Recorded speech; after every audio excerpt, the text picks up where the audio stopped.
The other day, I uploaded a video about Neil Gaiman's top 3 science fiction novels, which happened to get retweeted by the man himself, and it got me thinking about my own favourites.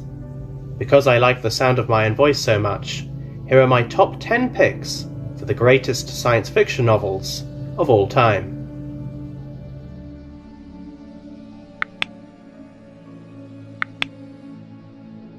Beginning the list is one we've all heard about, even if we haven't got round to reading it.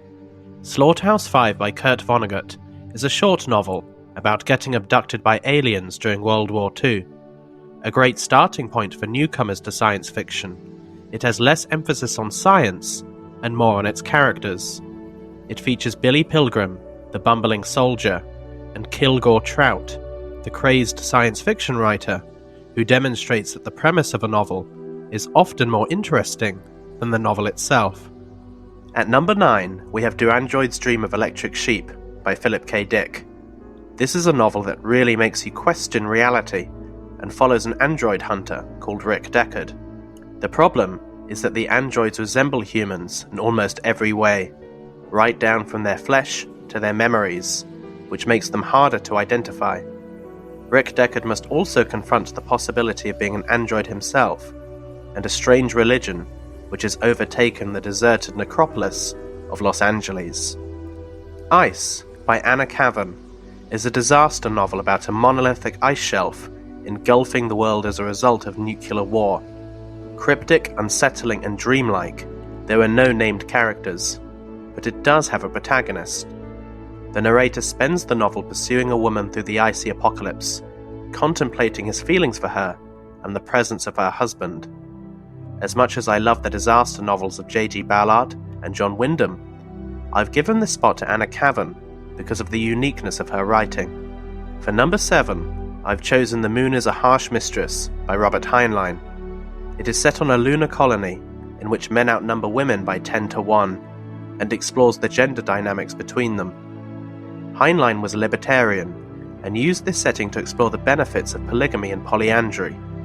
I thought it was particularly interesting that he thought women would be safer as a minority, but I'll let you read the book to discover why. Next, I've chosen Nova by Samuel R. Delany, instead of what's usually considered his opus, the massively sprawling Dahlgren. While Dahlgren smashes genre conventions, Nova toys with them. The novel follows Lork van Ray, who goes on a quest to harvest an extremely expensive substance. As the title suggests, the central image is the nova, the destructive force of a whole sun, which, paradoxically, while it destroys most of a solar system, also creates new elements. In the book, at the eruption of a nova, not only do the laws of physics break down, but also the laws of politics and psychology. At number 5, we have The Voyage to Arcturus, a 1920s novel by Alfred Lindsay, which could arguably be called the first example of science fantasy. It takes place on a planet called Torments, on which the protagonist awakes with an extra organ and a tentacle attached to his heart. He is 100,000 light years from Earth, and must navigate the planet via interviews with its otherworldly beings.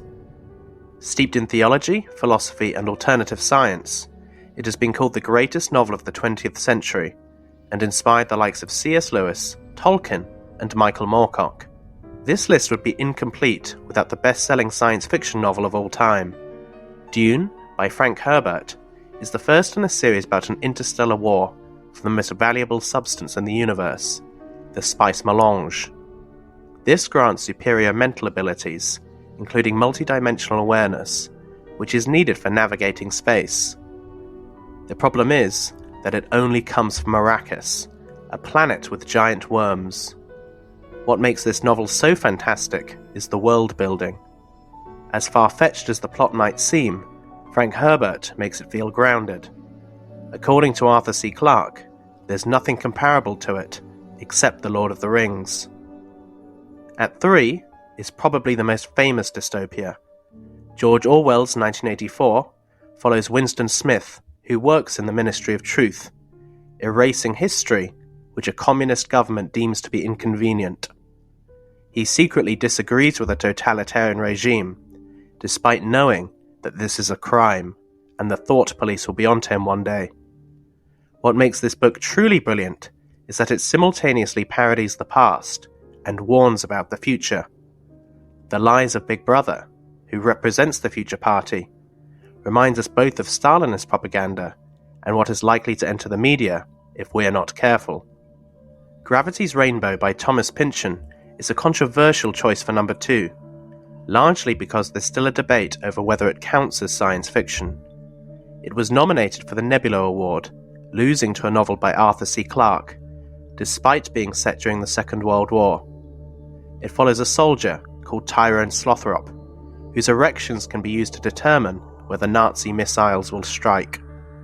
At once a bawdy picaresque and exploration of paranoia, it has thousands of tangents, which lead us to self-conscious machinery and mad scientists.